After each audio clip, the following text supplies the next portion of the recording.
Aujourd'hui, nous nous retrouvons sur un développement rapide dans Luminaire Neo et on va faire tout cela juste maintenant. Bonjour à toutes et à tous, mon nom est Eddie Knoll. Si vous débarquez pour la première fois sur ma chaîne YouTube, je vous souhaite la bienvenue. Ici, on parle de post-production traditionnelle et créative sur les logiciels de post-production et bien évidemment, on parle de photographie en règle générale. Et aujourd'hui, donc, on se retrouve sur un tutoriel Luminaire Neo et on va regarder un peu comment on va post-traiter cette photo. Photo un peu sous-exposée, si je mets d'ailleurs l'écrêtage, vous allez voir par rapport au point que là j'ai un petit peu de la marge ici, un petit peu de point noir ici, mais bon, on a une superbe luminosité ici qui est assez sympa et on va voir un peu ce qu'on peut faire avec tout cela. La première chose qu'on peut faire ici, bien sûr, c'est faire une correction d'optique. Voilà, juste comme cela. Et une fois que j'ai fini ça, c'est tout simple, je vais décrocheter ici mes ombres, voilà. Et je vais prendre mon curseur de haute lumière que je vais baisser ici. Vous voyez? Juste comme cela. Une fois que j'ai fait cela, bien sûr, que vais-je faire? C'est vrai que j'ai oublié de me mettre en caméra flat. Je vais mettre en caméra flat pour avoir un petit peu plus de marge ici de manœuvre au niveau de mon image. Bien sûr, si vous n'avez pas de caméra flat, vous décontrastez avec le curseur de contraste intelligent, bien sûr. Alors, une fois que j'ai fait tout cela, ce que je vais faire, je vais tout simplement fermer ici mon développement en RAW. On va aller tout simplement ici dans la structure AI et je vais monter la quantité de structure AI à peu près juste comme ceci, vous voyez, un peu 36, quelque chose comme ça. Cette structure AI, je vais prendre un ajustement local en masquage, bien sûr, et je vais prendre mon pinceau.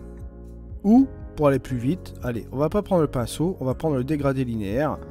Et on va tout simplement ici mettre ce dégradé linéaire juste à peu près à cette valeur là, voilà. Pour bien insister sur cette première marge ici, juste comme ceci. Et là, si je fais ma différence, regardez, hop, avant, après, c'est relativement sympa comme cela. Et bien sûr, ce que je vais faire, ce masquage de dégradé linéaire, on va revenir ici en arrière, on va regarder dans les actions du masque, je vais l'afficher bien sûr ici, je vais le copier. Je vais fermer cette structure AI, on va partir dans le développement, et là tout simplement ici dans mon masquage, je vais aller dans mon action de masquage et je vais faire coller. Et comme cela, bon, j'ai toujours ce petit masque qui est là, et ce que je vais faire ici, pour donner un petit peu plus d'impact sur mon image, je vais tout simplement relever un peu mes tons moyens dans cette zone-là. Voilà. Et en plus de cela, ce que je vais faire, je vais accentuer encore plus avec du contraste intelligent, juste comme ceci. Et juste sur cette partie-là. Voilà. On aura travaillé justement sur la première partie ici. Ça nous donne ce résultat que vous voyez ici. Vous voyez le avant et le après. Un petit peu plus de présence et de luminosité, bien sûr. Une fois qu'on a fait cela, on peut aussi s'amuser à autre chose. On peut tout simplement jouer avec l'amélioration.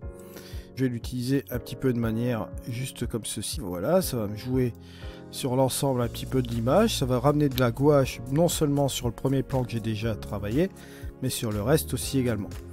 On peut utiliser l'embellisseur de ciel, un peu juste comme ceci, pour donner un petit peu plus d'impact. Et si vous faites la différence, vous voyez, entre le avant et le après, on commence à avoir une certaine richesse ici au niveau de notre image. Deuxième chose, je vais prendre mon super contraste. Super contraste où je vais impacter ici sur les tons moyens, encore une fois au niveau du contraste bien sûr. Je vais rebalancer un petit peu tout cela, soit vers la droite ou soit vers la gauche. Je pense que vers la droite ce sera plus raisonnable, juste comme ceci. Regardez le résultat, bien sûr on obtient ce résultat là, c'est sensible, c'est dans les tons moyens, mais c'est justement ce qui me manquait pour avoir un petit peu de pêche ici au niveau de notre photo. Je vais refermer cela. On va partir ici dans l'outil paysage et cette fois-ci je booste l'heure dorée et regardez ce qui va se passer en boostant l'heure dorée juste comme ceci. Ça va me permettre de donner une certaine lueur justement, vous voyez, juste comme ceci, sera un peu moins froid. Ça va donner la petite différence ici sur notre photo. Une fois que j'ai fait cela, bien sûr, je vais tout simplement fermer mon outil paysage et je vais revenir sur mon outil couleur pour faire un petit travail sur les bleus. On va aller sur le HSL bien sûr et là bien évidemment on va prendre la saturation des bleus. On va regarder, soit je le satire encore un petit peu plus, ça peut être relativement sympa, voilà, Et je peux jouer avec ma luminance en valeur aussi négative, vous voyez, juste comme ceci.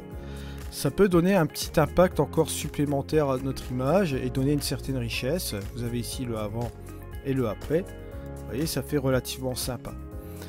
Maintenant, si vous trouvez que la saturation c'est un peu trop, ben là, je peux bien comprendre que là, on pourrait très bien désaturer, pourquoi pas, ça donnerait un certain look. Ou on peut quand même revenir sur cette saturation positive, mais à 9 ou à 10, juste comme ceci. Vous voyez, pour avoir quelque chose d'assez coloré dans l'image, si vous faites regarder ici le avant et le après, vous voyez qu'on a quelque chose qui est relativement bien ici au niveau de l'image. C'est pas trop sauvage comme vous voyez là, mais c'est juste suffisant pour apporter cette petite lueur qui va faire la petite chose en plus sur cette petite photo bien sympatoche. Ensuite, ce qu'on peut faire, bien sûr, pour corriger un peu le tout, c'est que là, on va tout simplement repartir sur un vignettage. Et je vais prendre un sujet, je vais prendre mon petit bateau qui attire l'attention ici sur cette partie d'image. Et là, on va tout simplement baisser la quantité, bien sûr, la taille. Comme vous le savez très bien, on va jouer avec le contour progressif. On peut même balancer une légère lumière interne. Et à partir de tous ces travaux-là, on va pouvoir revenir sur la vignette, bien sûr, tout doucement. Hein. Voilà, c'est l'objectif de la vignette. On va faire un avant ici et un après. Vous voyez que cette vignette est très légère. On peut même revenir encore en arrière, aller à -20. Ce sera encore plus léger, voilà. Et on apporte quelque chose de léger sur la vignette et on en arrête là. Voilà. Alors bien sûr, on pourrait encore éventuellement prendre, si on le souhaite, dans les créatifs, notre fameux mystique. Notre mystique qu'on pourrait employer en masquage, bien sûr. Et là, on pourrait pourquoi pas essayer de le prendre en masque AI. Et là, on sélectionne donc notre ciel. Juste comme ceci. Bon, le masquage est plus ou moins correct dans le ciel. Pour l'outil mystique, ce sera suffisant. Et on va monter tout simplement la quantité de l'outil mystique pour donner un petit côté un peu rêve comme ça dans notre ciel, juste comme cela. En faisant attention bien évidemment aux ombres. Et on peut jouer aussi encore avec la saturation du ciel. On pourrait rajouter encore une petite couleur assez sympa et réchauffer encore l'ensemble comme vous voyez ici. Et vous avez donc le avant et le après. Vous voyez, ça rapporte encore quelque chose en plus. Et on pourrait fermer bien sûr l'ensemble. Voilà un petit peu où on en arrive sur notre photo. Et regardez ici, vous avez donc le avant. Fichier RAW à post-traité. Vous voyez que c'est un petit peu très plat hein, sur la source. Et lorsqu'on ramène tout cela, vous voyez qu'on a quelque chose d'un petit peu plus riche au niveau des couleurs, avec un bleu un petit peu plus intense, juste comme ceci. Voilà. Je vous remercie en tout cas de m'avoir suivi. On se retrouve donc dans une prochaine vidéo. C'était Eddy. Allez, ciao.